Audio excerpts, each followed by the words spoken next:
Ouça agora uma palavra de fé e ousadia para o seu coração, com o reverendo Roberto Barnabé. Um primeiro encontro e você ter a série de palestras, de mensagem para a sua felicidade. Primeiramente, eu quero dizer a vocês que cada indivíduo é indivíduo. Ele é um ser indivisível.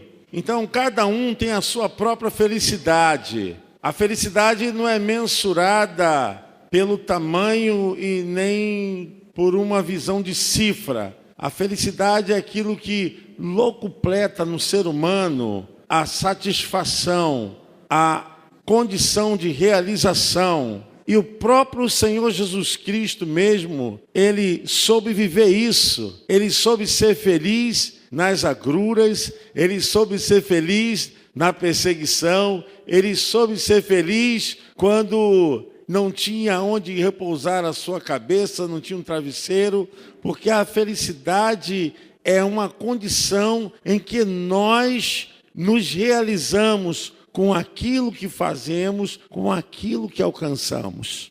E para iniciar a nossa palestra nessa Quinta da Vitória, eu quero dizer para você o seguinte: o retrato da condição destruída emocional que estão vivendo as vidas humanas. Olha o retrato que está visivelmente diante dos nossos olhos.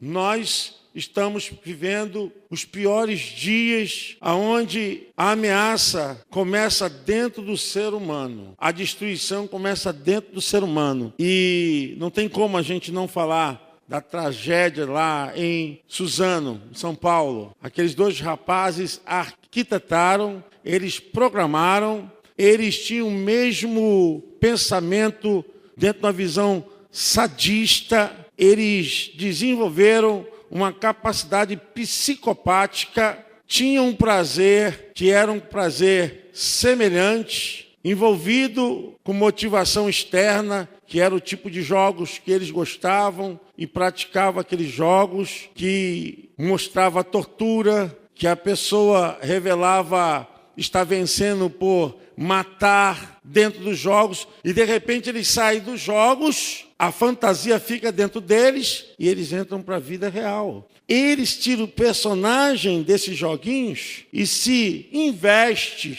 da imagem de que estão jogando agora não dentro da tela, mas para a vida real. É o quadro completamente de distonia, né? Um quadro psicopático. Mas a gente vê que as roupas que eles usam, a máscara, tudo típico do joguinho. Então eles se assemelham e tira aquilo que é uma fantasia, aquilo que está no mundo imaginário, e joga para o mundo real com a prática de requinte de tortura. Mas a gente sabe que essa motivação externa, ela não quer dizer que foi a total causa deles praticarem isso, mas existia já um núcleo de loucura nos dois. Já existia uma capacidade dinâmica para desenvolver esse processo de psicopatia. O que aconteceu é que isso motivou, e eles estavam ali no mesmo desejo, né? Assim um relato que eu ouvi, que eles conversavam muito, e esses joguinhos incitavam muito eles, influenciavam a violência, e eles usam os mesmos adereços que os personagens dos joguinhos, artefatos, eles se investem dessa imagem, assume essa personalidade que é simbólica, que é virtual, passa a ser real. Isso é uma mente dividida, né? Esquizo, é uma mente dividida. Então, houve uma influência no comportamento deles, e o que acontece é que induziu a um ato violento contra terceiros. Eles se tornaram assassinos, como era a prática dos joguinhos, que quem vencia era quem matava. Então essa alienação da realidade é assumida pela fantasia. Nós estamos falando aqui a respeito dos 10 caminhos, dos 10 passos, das 10 características para a felicidade, e há esse entroncamento, irmãos, logo na cabeceira da nossa caminhada. Eu não podia deixar de falar disso, para mostrar a vocês como a nossa sociedade está doente. É claro que tem outros fatores, circunstâncias, ambiental, cultural, psicológica, já contida nesses dois. Mas a ruptura foi com a motivação, o aceleramento para a violência, foi justamente com essa mensagem externa que entrou na cabecinha deles e fizeram aquela barbárie. Loucura, loucura. Uma mente masoquista. E arrequinte, quem assistiu o vídeo, arrequinte de maldade, né? Não só atiraram, mas deram machadada, pisotearam a cabeça das pessoas. Eles estavam justamente repetindo o que eles faziam nos jogos. O que acontece muito nesses filmes também de violência. A pessoa que não tem uma mente que pense nas coisas boas e já tem uma predisposição, né, núcleos já de loucura dentro dele, aquilo ali só cria uma capacidade para colocar para fora aquele desejo que está realmente bloqueado. E os dois agiram sem compaixão. Essa é a característica do psicopata, sem compaixão, são frios, estabelece ali uma forma de torturar extremamente violenta, se veste de preto, uma máscara de caveira. Ressalta aqui que a maior influência não era de fora, mas o que já estava acumulado, fatores de risco estavam dentro deles, mas a TV, o joguinho, incentivou para que eles viessem do mundo imaginário para o mundo real. Gente, nós estamos oferecendo um curso.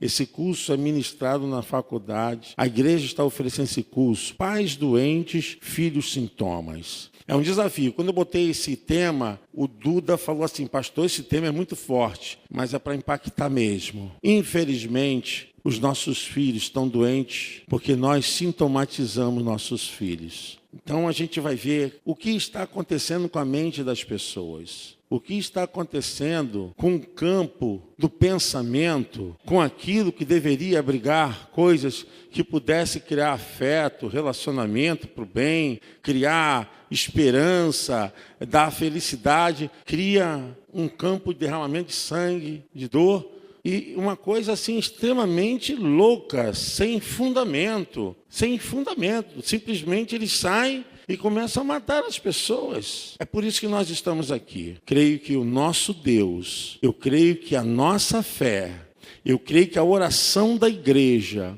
eu creio que há um Deus aqui na terra. A igreja está plantada aqui para fazer a diferença, amém?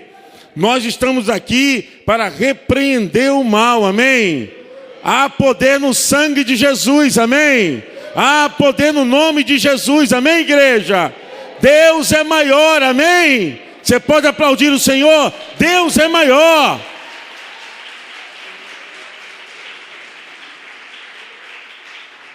Para nós tem sido um grande desafio usar a Bíblia como uma regra de fé para descortinar coisas importantes relacionadas à nossa vida com Deus, à nossa vida com o próximo e à nossa vida conosco mesmo. Essa falta de relacionamento nessas três divisões tem gerado tanto sofrimento. E possivelmente, eu não sei a história, irmãos, desses dois rapazes, mas o caso é sempre similar. Possivelmente tem história de abuso, abuso físico, abuso verbal, abuso sexual, tem história de bullying, tem história de rejeição.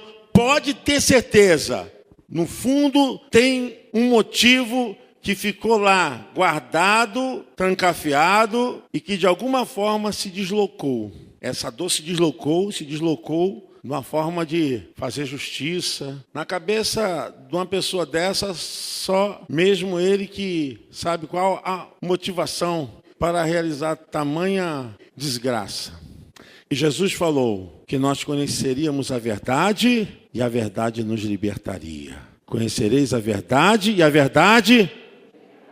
E tem que libertar, irmãos. O ser humano ele tem que ser liberto, espírito, alma e corpo. Espírito, alma e corpo. Não tem como você separar o ser humano daquilo que ele é. Ele é um ser que é composto de espírito, alma e corpo. E na realidade, nós precisamos entender mais o que o próprio Senhor Jesus Cristo veio fazer em benefício da raça humana. Ele não veio somente para salvar a tua alma do inferno, mas ele veio para tirar o inferno da tua alma. Amém? Você pode aplaudir o Senhor? E é isso aí. Nós temos que ser servos de Deus abençoados. Amém, igreja? Servos de Deus felizes. Amém?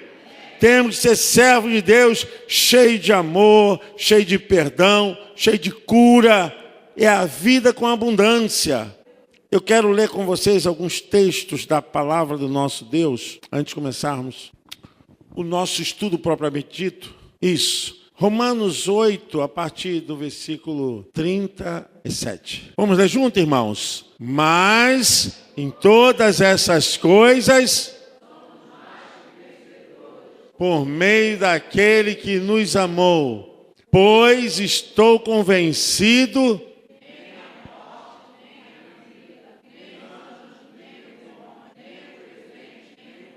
nem quaisquer poderes, nem altura,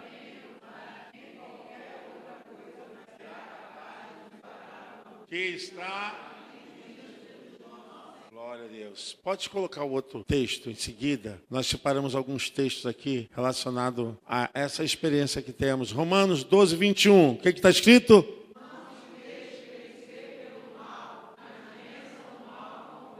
Então existe o mal e existe o quê? Tá bom, isso aí. Vamos lá. Isaías 40, o que diz? Vamos lá novamente. Mas aqueles...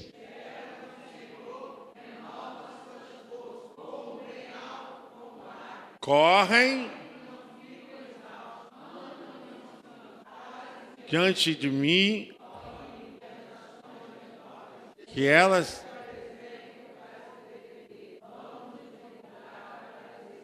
Quem despertou, entregando-lhe nações, pode passar, com arco o dispersa como palha. Tem mais outros versículos, não tem? Por o caminho. Ok. Nós estamos tratando de algo que a nossa mente em Deus não pode deixar jamais de produzir, que é a felicidade de poder dar aquilo que verdadeiramente pode fazer as pessoas se sentirem melhor. Porque aquilo que você deixa chegar na sua mente é o que vai te dominar. Aquilo que você deixa ficar 24 horas na tua mente é o que vai dirigir os seus passos. Dentro de nós temos a fé, temos atitude positiva, ou nós vamos ter recaída e ter pensamentos negativos. E a própria palavra do Deus eterno nos revela quando o apóstolo Paulo fala lá em Romanos 12, 21, e não te deixes vencer com o mal, mas vença o mal. Então, existem duas instâncias, duas pulsões, existem duas forças antagônicas que estão presentes. E aquela que prevalece é a que domina, é que toma o campo da vida, da interioridade, das atitudes, dos comportamentos. E isso são gerados por muitos motivos que, infelizmente, as pessoas não conseguem fugir de uma situação que pode ocasionar dor, trauma, acidente, pode ocasionar bloqueio, pessoas que são submetidas a uma verdadeira tortura.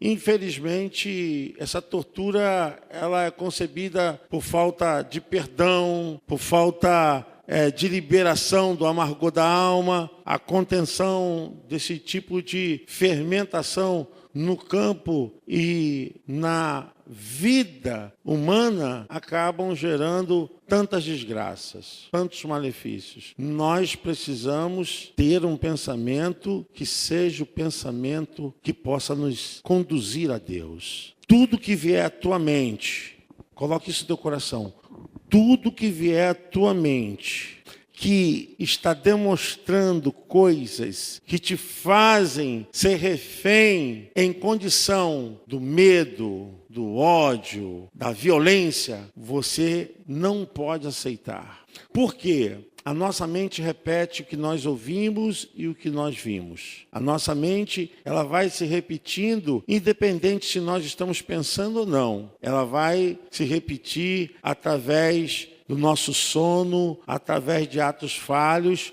Por isso é importante que você sempre tenha um diálogo interno. O diálogo interno é um posicionamento de capacitação da mente contra os elementos mais nocivos da vida intrapsíquica. Quando você repete coisas, eu falei ontem isso na sala de aula, vou repetir aqui, não tem maior instituição que possa proporcionar saúde emocional do que a igreja. A igreja é a entidade que mais promove saúde emocional no mundo. Não estou falando de salvação, não estou falando de eternidade, não estou falando de céu de luz, porque isso aí está certo e garantido. Amém? Mas nós temos que ter qualidade de vida aqui enquanto estamos nessa terra. E o campo da igreja é um campo fértil para produzir nas nossas vidas tudo aquilo que nós precisamos para sermos felizes. A igreja é o lugar que mais recupera pessoas no campo emocional. É o lugar onde as pessoas têm oportunidade, onde as pessoas se refazem, onde as pessoas têm abraço, onde as pessoas são saciadas de afeto, onde as pessoas elas conseguem serem novamente inseridas. A igreja, ela proporciona o afeto que falta na família. Porque é aqui que nós declaramos, minha irmã Etienne, eu te amo em nome de Jesus. Isso proporciona o quê? Laço. Isso proporciona o quê? Uma flexibilização de abertura. E a igreja proporciona isso e muito mais. Amém, irmãos? Glória a Deus. Você pode aplaudir o nome do Senhor? Graças a Deus por isso. Vamos ver aqui o que nós temos que fazer. O poder do elogio. Vocês sabiam que um elogio sincero muda a vida de uma pessoa? Que o elogio praticado de forma certa, você capacita a pessoa a viver melhor? Nós estamos produzindo muitos azedumes. Nós estamos perdendo tempo com coisas que não estão trazendo motivação nenhuma para dentro de casa, para crescimento profissional. É importante que comecemos a dar essa evidência às pessoas no que elas fazem, no que elas tratam. Muitas vezes são mudanças que vai se revelando que poderiam ter um realce melhor, mas não se projetam porque faltou um apoio. O poder do elogio, vou falar uma coisa para vocês, de forma certa, enfurece Satanás. Porque o diabo sabe que uma pessoa motivada, feliz, é tudo aquilo que ele não quer. Quando a felicidade é produzida, não é de fora para dentro, não, mas é de dentro para fora. É importante o elogio com reconhecimento, o elogio que vem trazer a pessoa para o eixo da própria existência. É importante você declarar o elogio daquilo que realmente merece elogio. Não estou falando de elogio de forma sarcástica, de deboche, mas o elogio sincero. É importante, o casal tem que se elogiar, irmãos têm que se elogiarem. Precisamos cultivar isso, reconhecer, não para que haja ensoberbecimento humano, não, mas para que haja mais alegria, para que o campo da felicidade esteja realmente pronto para ser semeado o amor, a gratidão. Quando você elogia, as portas se abrem. Você quer ver uma pessoa se aborrecer? Você quer ver uma pessoa se fechar? Você quer ver o teu caminho ser interrompido, vai conversar com as pessoas declarando os defeitos delas. Nós praticamos mais a revelação dos defeitos do que das qualidades. E isso está errado. Quando nós começamos a reconhecer com sinceridade as qualidades, aquilo realmente que promove algo que faz bem para a família, no trabalho, seja em qualquer coisa, seja de repente você é patrão ou você é funcionário, tenha motivo para elogiar, tenha motivo para fazer com que o campo ao teu redor esteja pronto para ser lançada a semente do amor, a semente da amizade, a semente da cumplicidade. Como um casal vai ter cumplicidade se o marido chega para a mulher, olha, você está gorda, ou a mulher chega para o marido, você está gorda, você está careca, tá... Aonde isso vai parar? Mas é do careca que a Rosana gosta. Olha você ver, você quer fechar o caminho que você poderia ter com a pessoa? Comece a deflagrar os defeitos dela. Sinceramente, é um caminho errado, A igreja de Jesus Cristo, ela precisa encontrar o caminho da felicidade, amém? Jesus é a chave hermenêutica da Bíblia, Jesus é a nossa felicidade. E Ele nos ensina a reconhecer, Ele nos ensina a saber como preparar o campo para semear verdadeiramente a semente do Evangelho. Como é que você vai pregar para as pessoas? Como é que você vai convidar alguém se você não consegue preparar o caminho para você lançar a semente? Então, o poder do elogio quebra as barreiras. O poder do elogio. Você elogia a pessoa que faz a sua jantinha, o seu almoço, a sua comidinha, o cafezinho que você toma, o sapatinho que fica limpinho lá, o chinelinho que está lá. Você elogia. Você elogia pela roupa que está passada, a toalha que está dobrada. Você elogia o pão que chegou lá quentinho. Alguém foi buscar. São coisas que a gente acha que não fazem. Movimento nas relações afetivas tem tudo a ver. É a falta desse tipo de manifestação sentimental que gera entroncamento, né? Eu estive um tempo conversando com um senhor e reparei que ele tinha pouca relação afetiva com a filha. E uma vez eu conversando com a filha, eu perguntei, você se sente rejeitada? E a resposta dela foi essa: pastor, eu sou rejeitada. Por quê? Meu pai não me dá carinho. Olha, irmãos, que coisa. Eu fui conversar com o pai dela. Aí conversando com ele, eu perguntei, me conta a sua vida. Me fala, como é que foi a sua história? Aí contou. Me conta como foi o seu relacionamento com seu pai. Ele, péssimo. Meu pai nunca me falou que me amava. A gente percebe que é um campo meio truncado. A mente, ela absorve isso. E ela repete a história. Muitos casos, irmãos, não é caso nem de psicopatias, não. Uma pessoa pode repetir uma história sem ter qualquer problema com diagnóstico de CID-10 ou DSM, que é os transtornos das mentes. Não precisa, não. É só você viver uma história que não é sua, repetir essa história na vida da sua família, dos seus filhos. Então, eu quero dizer que hoje, o caminho para a tua felicidade, o caminho para mudar a tua história, comece a usar o poder do elogio.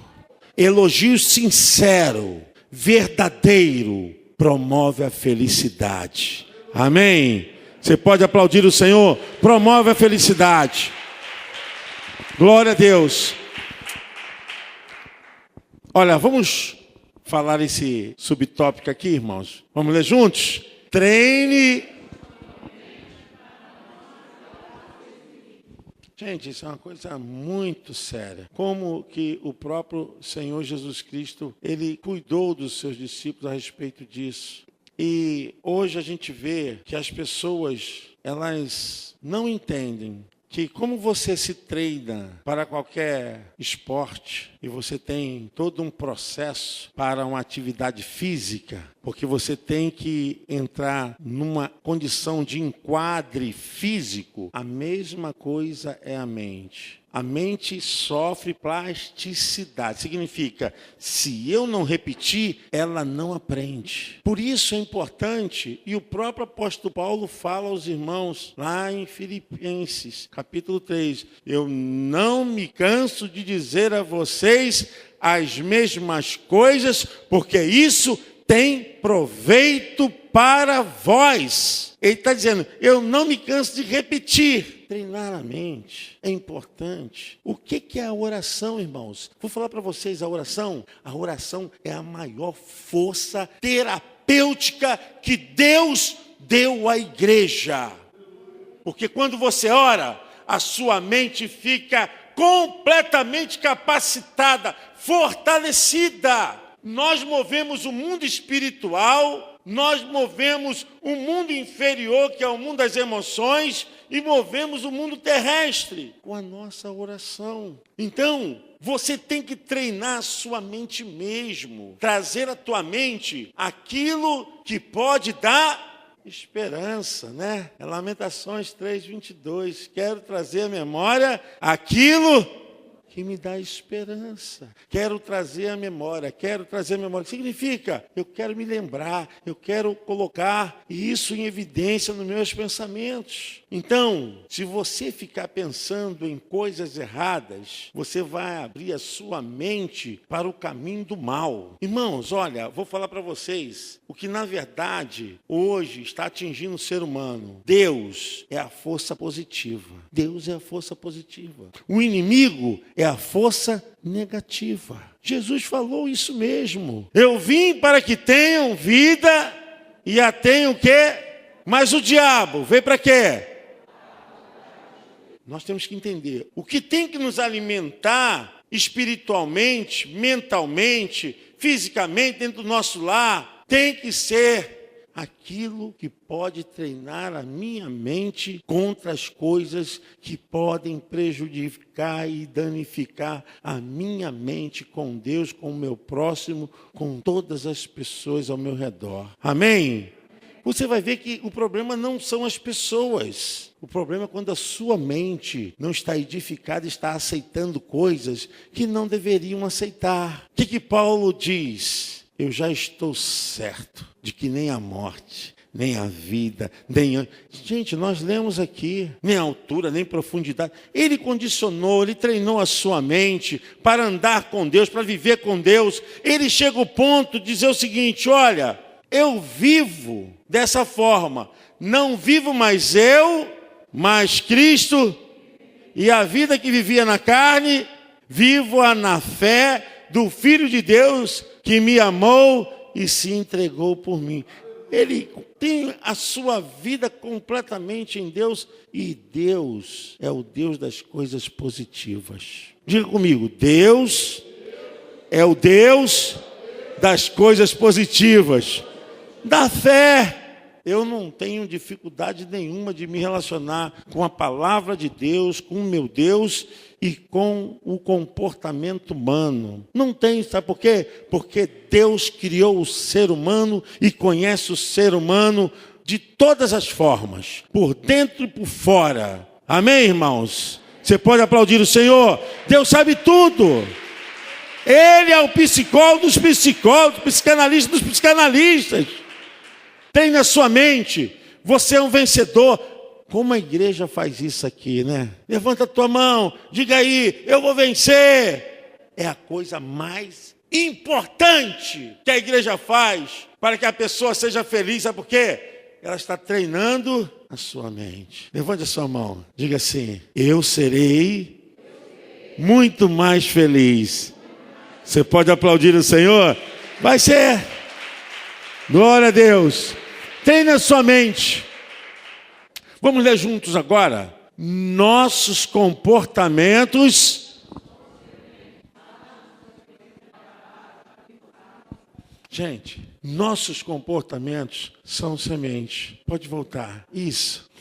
Quando você começa a entender que tudo que você faz tem consequência, então isso vai ser a base para você construir o seu futuro. Pense nisso. Isso é importante. Nós não podemos brincar com os nossos pensamentos. Não podemos brincar com aquilo que vai colocar em risco o nosso futuro. Então, se construirmos um futuro saudável, alicerçado, isso vai acontecer agora, quando o presente começa a agir. Nenhum futuro pode ser bem-sucedido se o presente é mal-sucedido. Se você quer ter o futuro bem-sucedido, o seu presente tem que ser bem-sucedido.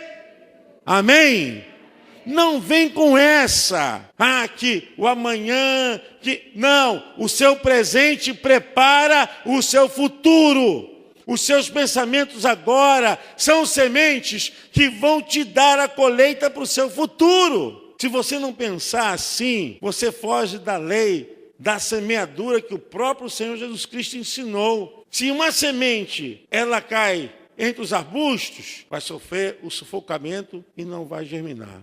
Se a semente cai nos pedregais, ela não tem condição de crescer, porque não tem condição de poder germinar. Se a semente cair no meio do caminho, vem as aves dos céus e come, então ela perde a sua vida e não tem como germinar. A semente só tem um caminho: cair em boa. Teu pensamento, tuas atitudes precisam cair. Digo, meus pensamentos precisam cair como semente numa boa terra.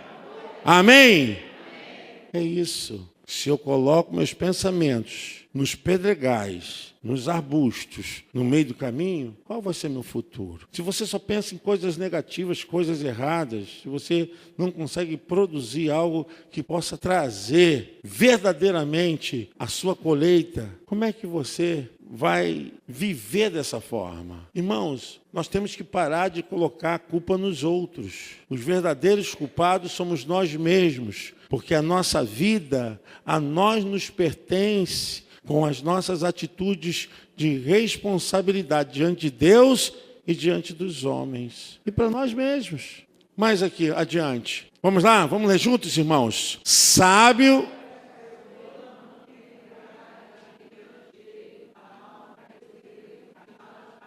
Tem um momento na nossa vida que não tem como a gente disfarçar. O caminho da saúde e da inteligência emocional que a Bíblia nos ensina é nós reconhecermos nossos erros. Fazermos como Davi fez, reconhecer o seu erro e pedir perdão diante do Eterno, para que a sua vida não ficasse mais em tormento. Sábio é aquele que vai diante do espelho da alma, quando ele se olha por dentro e reconhece seus erros e fracassos. E começa a utilizar isso como uma forma de uma grande lição de aprender. Não tenha vergonha de dizer, eu errei. Nós somos seres humanos, nós erramos, nós falhamos. Queridos irmãos, aqui nós falhamos. Talvez o que tem gerado a maior dor dentro da sua casa é porque você é orgulhoso. Você nunca erra, você nunca falha, você nunca tem um encontro com você mesmo. Enquanto as pessoas estão falando, você não consegue se enxergar, porque as suas conquistas são de dentro para fora, não é de dentro para dentro, você não consegue enxergar. Eu quero dizer que nós começamos a viver muito mais feliz quando reconhecemos que nós erramos, que nós podemos pedir desculpa, que nós podemos reconhecer que precisamos da ajuda e do apoio das pessoas. Precisamos utilizar esse caminho para plantar as mais belas sementes no terreno, porque esse é o terreno da inteligência. Eu sei que às vezes é difícil eu falar um pouquinho disso, misturar um pouquinho com casos clínicos, mas é importante. As pessoas não sabem o quanto de peso elas jogam nos seus filhos pelo fato de não contar as suas histórias. E a verdade é que os filhos, eles aprendem com seus pais. Como é que um filho vai falar de seu fracasso? Como é que um filho vai falar dos seus erros? E que é comum a qualquer criança com os pais que dizem que nunca erram, que nunca falham, ou que nunca falharam, que nunca erraram. E a gente vê que essa falta gera na criança a segurança, porque possivelmente ele vai viver sobre o peso de uma vida dupla, que para os pais ele vai ser uma coisa, que tem medo de dizer que errou, de que falhou. Então é importante que você reconheça, que você diga, não, dessa vez eu errei, você estava certa. Dessa vez eu tenho que reconhecer e tenho que aprender. Nós precisamos começar a entender que esse é o plano de Deus para ajustar, para que não sejamos pessoas de dupla personalidade, irmãos. Isso é muito complicado para o ser humano manter uma ideia daquilo que não é. Se você errou, se reconcilie com o seu passado. Pastor, mas faz muito tempo, mas se você não confessou esse teu passado, meu irmão, virou um fantasma na tua alma. Já até está sintomático, você está com problema de alergia, você está com problema de dor no peito, está dando taquicardia, aí você vai no médico e não tem nada. Sabe o que acontece? É a falta de perdão do teu passado, é a falta de reconciliação com o teu passado. Fale, utilize isso para ser curado, ser tratado e comece a plantar as sementes certas no terreno da sua inteligência, porque a maior inteligência é a vida relacional com o próprio Senhor da vida, que é o Senhor Jesus Cristo. A maior disciplina para o homem é a disciplina de Jesus. Amém? Porque não existe outra forma de sermos conhecidos e reconhecidos dentro do reino de Deus que não seja a categoria de discípulo. Não tem. Amém? Faça a reconciliação com o seu passado. Mais adiante. Vamos lá? Seus inimigos. Quando você não se vê, quando você não enxerga aquilo que Deus deu em você, o seu inimigo é o teu medo, é a tua insegurança. O seu inimigo é a sua falta de fé. O seu inimigo não está fora de você. O seu inimigo está dentro da sua cabecinha. As pessoas têm uma dificuldade muito grande. Eu acredito que a igreja, em algum tempo, também ajudou com isso. Que as pessoas acham que tudo que ela for falar delas mesmas, isso aí é megalomania, né? Mania de grandeza. Não é não. Você tem qualidades, você faz isso com amor. Por que você não se elogia? Por que você não fala bem de você mesmo? Por que você não enaltece o que você faz para o reino de Deus, para as pessoas? Qual o problema disso? Qual o pecado? Não tem nada demais. Quando perguntaram a respeito de Jesus, Jesus falou, sou eu mesmo. Ele sabia que era ele mesmo. A respeito de onde ele veio, o que ele veio fazer, ele falou, vim do meu pai. E constrangeu a crença judaico-abraâmica, porque ele falou, eu sou antes de Abraão, antes que Abraão existisse, eu já existia. Ele não negou quem ele era, a sua identidade. Então, o seu maior inimigo está dentro de você, está disposto a vencê-lo, está disposto a colocá-lo para fora da tua vida. Diga amém. Ponha para fora da tua vida, não aceite mais isso. Mas pastor, na minha casa todo mundo me aponta, fulano diz, olha, vou falar uma coisa para você. Se você não se reconhece, se você não consegue enxergar quem é você, as pessoas também não enxergarão. As pessoas só enxergarão aquilo que você enxerga. Amém? Seus inimigos não estão fora, mas dentro de você. Por detrás de uma pessoa que fere, há sempre uma pessoa que está sempre cometendo violência, é uma pessoa que sofreu violência. Uma pessoa que está sempre produzindo tristeza, essa pessoa também foi elemento e vítima da tristeza. A gente tem que começar a entender as pessoas. Está com frio, irmãzinha? Aqui também estou sentindo frio. Irmão Vitor, dá uma desligada aí, está frio mesmo. Por detrás de uma pessoa que fere, há sempre uma pessoa ferida. O que nós estamos querendo dizer com isso? Conheça um pouquinho da vida das pessoas que de repente você está ficando chateada com elas. Conheça um pouquinho da história das pessoas que talvez você está se aborrecendo com elas. Nós precisamos ter inteligência de Jesus Cristo. Amém, irmãos? Inteligência de Jesus. O caso daquela mulher lá no poço de Jacó, que Jesus pediu a ela que desse água para beber. E ela falou, olha, como você me pede água, sabendo que Os samaritanos não se dão com os judeus não se dão com os samaritanos. E Jesus falou, olha, se tu soubesses quem te pede, você pediria para beber água da vida. Aí quando Jesus contou a história dela, ó, disseste bem, tivesse tantos maridos e o que você tem não é teu.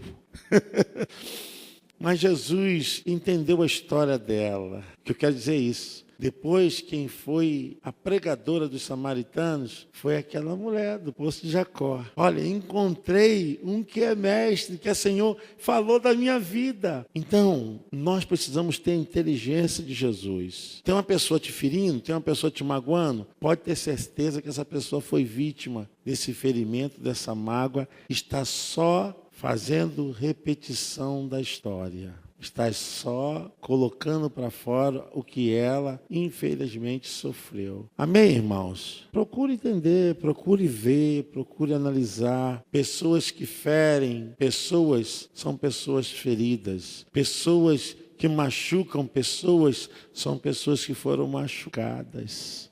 Pessoas que entristecem, pessoas foram pessoas que foram entristecidas. Tem um núcleo ali e você precisa conhecer um pouquinho mais. E com isso, sabe o que vai acontecer? Você vai aonde está o mal. Na psicologia a gente chama isso de núcleo patógeno. Você, em vez de ficar atacando a enfermidade, você vai atacar a doença. Em vez de você ficar atacando a sequela, você vai na causa. Você não vai na sequela, vai na causa. De repente é justamente isso que a pessoa esperava, ter alguém para poder colocar para fora, que pudesse verdadeiramente ouvi-la. Irmãos, temos destruído o melhor de nossas relações porque cobramos dos outros aquilo que não podem dar. Não adianta você ficar cobrando da pessoa aquilo que ela não pode dar. E não sabemos elogiar o que já nos oferecem de melhor. Não adianta. Então, comece a ver aquilo que ela está te oferecendo de melhor e passe a elogiar, passe a reconhecer, passe a honrar. Vai mudar. Você vai ver que você vai ficar mais feliz. O caminho da felicidade é uma decisão nossa. O caminho da felicidade é uma atitude nossa. O caminho da felicidade não é depender do outro, nem depender de ninguém. O caminho da felicidade é depender de você. Porque Deus já te deu tudo para ser feliz. Amém? Você, meu querido, você é tudo que Deus criou para ser feliz. Você é o objeto maior do amor de Deus. Pode passar. De todas as leis fundamentais das relações saudáveis, o elogio é a mais sensível e a mais fácil de praticar. Embora, o que acontece? Gente, por que as pessoas não praticam? Por que você pratica pouco, Lousada? Por que nós praticamos tão pouco, Roberto? A lei do elogio faz com que coisas maravilhosas aconteçam. Maravilhosas. E eu quero voltar a esse último tema para a gente encerrar. Só para vocês terem a ideia como é importante. Não custa nada, não pesa nada. Você... De todas as leis fundamentais das relações humanas, saudáveis, o elogio é a mais acessível. Quer dizer, não tem como estar conosco. O que falta você elogiar? E é a mais fácil de praticar, embora poucos seres humanos pratiquem. Então, pratique mais, fale mais. Você vai ver como isso é importante. Um elogio muda a vida. Muda uma casa, muda a família. Um elogio sincero, no momento certo, na hora certa. Eu espero em Deus que você possa guardar, em nome de Jesus, esse segundo passo para a sua felicidade. Qual é o segundo passo, igreja? Qual é o segundo passo? O poder do elogio. É muito importante isso. Término de um trabalho, de uma tarefa, elogia. O que custa reconhecer? Mesmo que isso seja um dever. Porque dentro de uma casa tem bônus, mas também tem ônus, né? Os filhos só querem os bônus, né? Os filhos só querem os bônus, mas tem ônus. Dentro de uma casa tem direitos e também tem deveres. Isso aí, mas mesmo que tenha deveres, elogie as coisas realizadas. Isso faz bem, não custa nada. Amém? Deus nos abençoe, irmãos. Você pode aplaudir o Senhor. Glória a Deus. Amém. Amém.